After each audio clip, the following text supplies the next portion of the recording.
Okay. All right. So, what we're going to talk about is initial response to an incident or an injury on the drop zone. So this can be something as simple as an off landing or a cutaway, or something more severe, a broken ankle or broken leg, some form of injury, or something worse. But I'm going to try not to be too much of a downer. So, question first: who's been involved in an incident on a DZ in some form, either out dealing with the injured party, my leg, Paul Dewey landing his reserve, right? Yeah. So a few people, obviously John. Yeah. So, big thing. Should we have any sort of incident on the DZ, first thing we want to do is just stop. It's somewhat human nature, seems to be particularly prevalent on a drop zone. Everyone just wants to suddenly pile in and get involved. People want to rush out to the person that's just landed their reserve or tripped over and twisted their ankle. Everyone starts sprinting over. So the first thing we really want to do is just stop, take a breath, assess what's going on, right, and allow the DZ staff to work. So we're going to stay calm, right? We need to let the DZ controller figure out what's going on. DZ staff are trained to handle this sort of stuff to an extent. Every year we do annual staff training. Part of what we did this year was a full refresh for all of the staff on our local incident procedures, how to report incidents, and we actually had 4 or 5 members of staff trained to a higher level of first aid skill earlier in the year as well, to help us deal with the more serious issues. When it comes to something as simple as an off landing, let the staff work, because we know the codes to the gates and we know all the back roads to go and pick people up, and we know which fields belong to the grumpy farmers and all that sort of stuff. Grumpy farmers? Our resident is decided to join us for the day. Look at that. Welcome. If you are in the immediate vicinity, then you may well be needed to assist. Okay. Whilst I'm saying let the DZ staff do their job, if somebody lands right next to you and they've got a broken leg or they've tripped and broken their wrist, I'm not suggesting you go, someone will be over in a minute. I'm going to go pack. Right. What you can probably do at that point is be, are you okay? Do you need to go get someone? You can involve yourself a little bit if you're right next to it. But if you're not, we ask that people just kind of take a breath, okay, and stay where you are unless you are required. So generally, the DZ controller is going to assume initial control. So what we really ask from sport jumpers at this point is, when there is something going on over there and you've got Richard stood on top of DZ control looking with a radio in this hand and a radio in that hand and another member of staff on the floor next to him with 2 radios, please don't come to us with a big licensed piece of paperwork. Can you sign off on my pre-declared? Or, what's going on over there? What's going on? Or what do you need? Just let us work for a minute. Parachuting at this point may need to be temporarily suspended. So if you are gearing up for a load and something happens, there is the possibility that we'll just ask you guys to slow down for a little bit, or the aircraft could be brought down if it's something serious enough. And as a general thing, day to day, but also in the event of an incident, just listen to the requests and the instructions from the staff. We might need people to move away from a certain area. We might use you as a human wall to shield the tandem spectators from view. That's a joke, we wouldn't do that. Alright, generally let's avoid swarming any casualty in surrounding areas. This goes back to that thing of people just sprinting out. You're generally not going to be of any use by the time you get there when you've run 200-300 metres across the cropped fields. You'll be absolutely blowing. Only the appropriately trained and relevant individuals should attend. So, if there is an incident and you happen to be medically trained, police officers, firefighters, doctors, anyone with the appropriate level of training, it's okay to go up to DZ control and go, just so you know, I'm here if you need me. And generally at that point we'll go, yes please come to this little vehicle and we're going to drive you out. But simply sprinting out because you've got your Superman pants on, it's not ideal. If you are going to go out to the casualty as well, we're going to need to take radios and communications. That's the big thing that we don't want people sprinting out for. The same goes with the staff, right? The staff are told to pick up a radio before they go. Otherwise, we're just screaming across the landing area. And nowadays, mobile phones are super useful as well. You know, you've got the what 3 words app, all that sort of stuff. And when we had an incident last year, we just used someone's mobile phone to call the ambulance, because then the ambulance could call back to tell us that they were 4 hours away, which was great. So yeah, if you do feel you can be of use, feel free to make yourself known to DZ Control. But at that point, if we say we're good, we're good. All right. So, a few little things that will have changed recently over the last season or so. The placement of the DZ vehicles. So we'll always have the bus and one of the red trucks parked over at the loading point, and then the crash rescue vehicle, all right, the one with the Sky registration and the nice big the red and yellow stuff, generally should stay at DZ Control. So in the event of an off landing or a cutaway, something like that, if you're going to go out and pick up Bob in his wingsuit 2 miles off the airfield that way, and we say take the truck, we ask that you take the other red truck that's parked by the minibus, so we have the crash rescue vehicle still with us. That's the one that will probably move in the event of like an incident, an injury, or an emergency. You can also take the bus if someone's simply just landed the other end of the airfield and somebody's going to be helpful, or someone asks you, you take the bus out. Alright, but if we're going to take vehicles to pick up cutaway carabines and free bags, then we'll take the normal red one, alright, rather than the crash vehicle.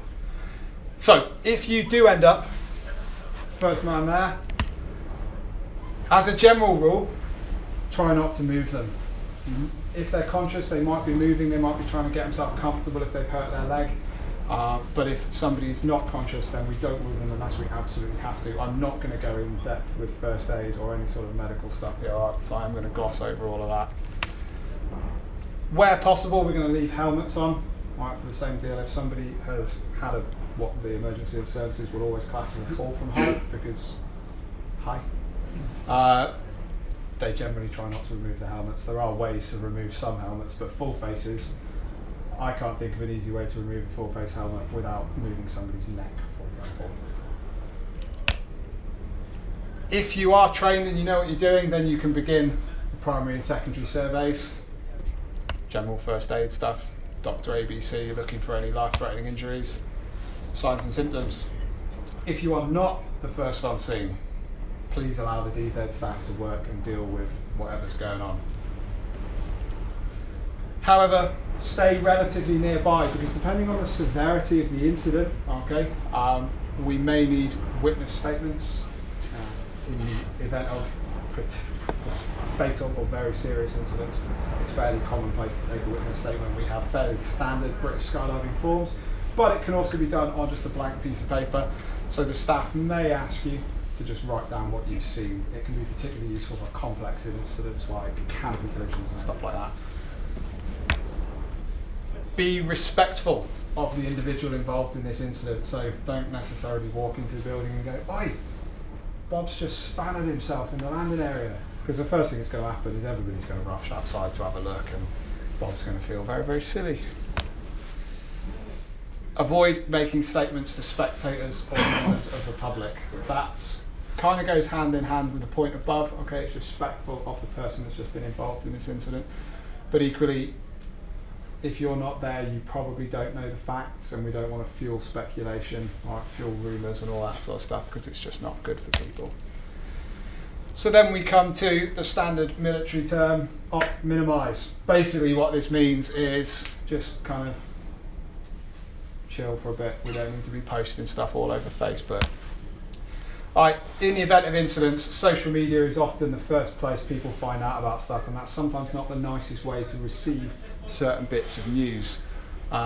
Richard probably went through some of this morning. He usually does in the opening address about the Michael Vaughan fatality in Australia. No? Alright, it's my turn to talk about that. There was a very, very experienced CF jumper that was on the Australian parachute team. He was coaching, had some form of collision that ended up in a very serious accident. He was very, very badly injured. He was taken away to hospital. His wife was phoned to say, you know, Michael's had an accident, he's on his way to hospital. It's bad, but he's alive. 20, 30 minutes later, as she's on her way to the airport to fly out to the DZ he was jumping at, she gets a phone call saying, I'm so sorry to hear Michael's dead. She's like, what? She's phoning the DZ, they're saying no, he's at the hospital are saying no, he's fine. She gets another phone call from somebody else to say he's dead. And this poor woman's got like a 5-hour journey to get to her husband, who's still alive in intensive care, not knowing if he's dead or alive, and then he's dead again, and then he's alive again. That's horrendous. All right, and that all came from a few people on the DZ going, Michael Vaughan's just gone in, bloody hell. All right, and it going all over the internet. All right, and that's just a horrendous thing for anyone to have to go through, yet alone someone dealing with a potential loss of their husband.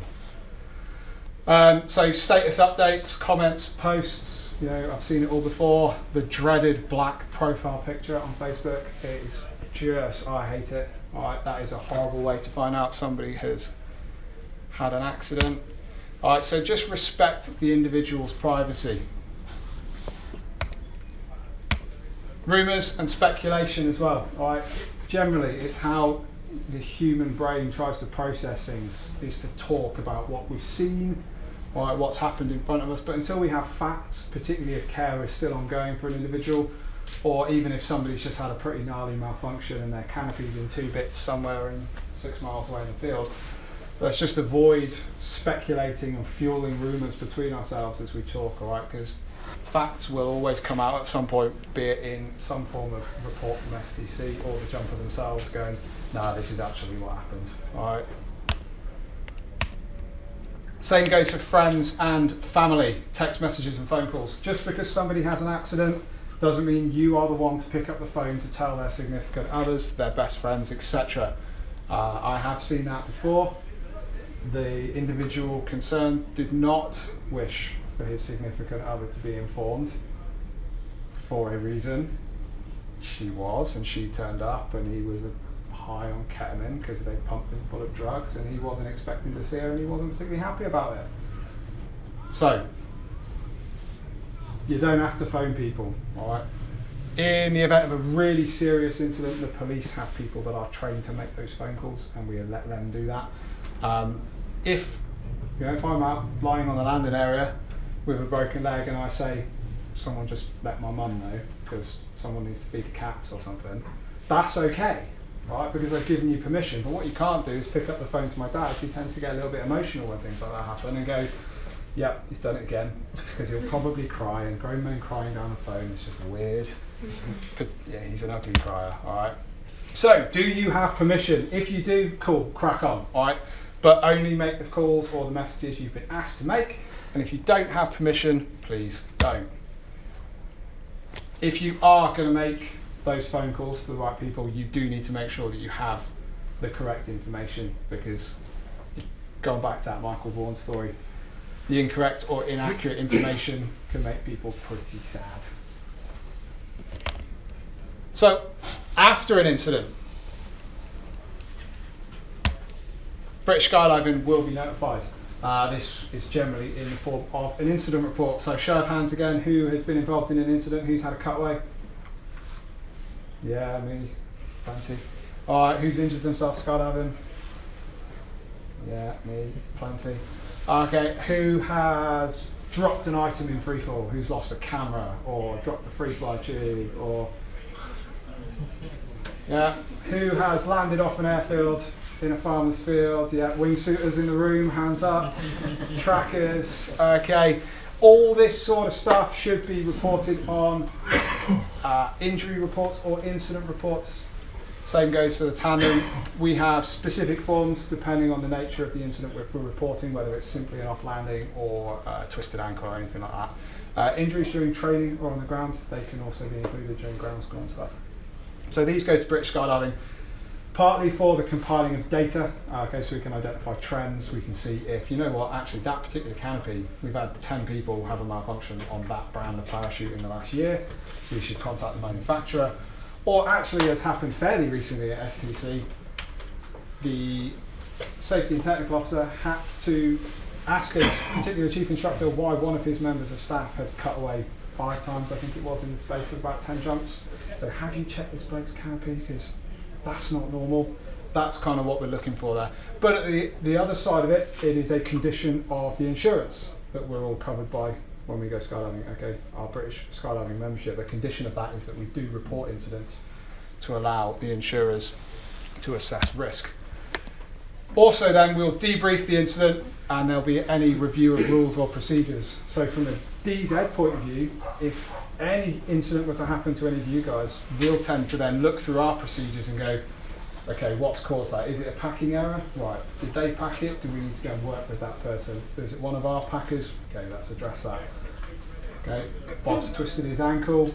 There's a little bit of a high flare, so once he's back jumping again, let's do a bit of work with him, get him going.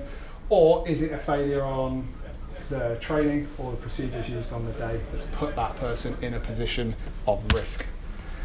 And the severity of the incident will dictate that level of review.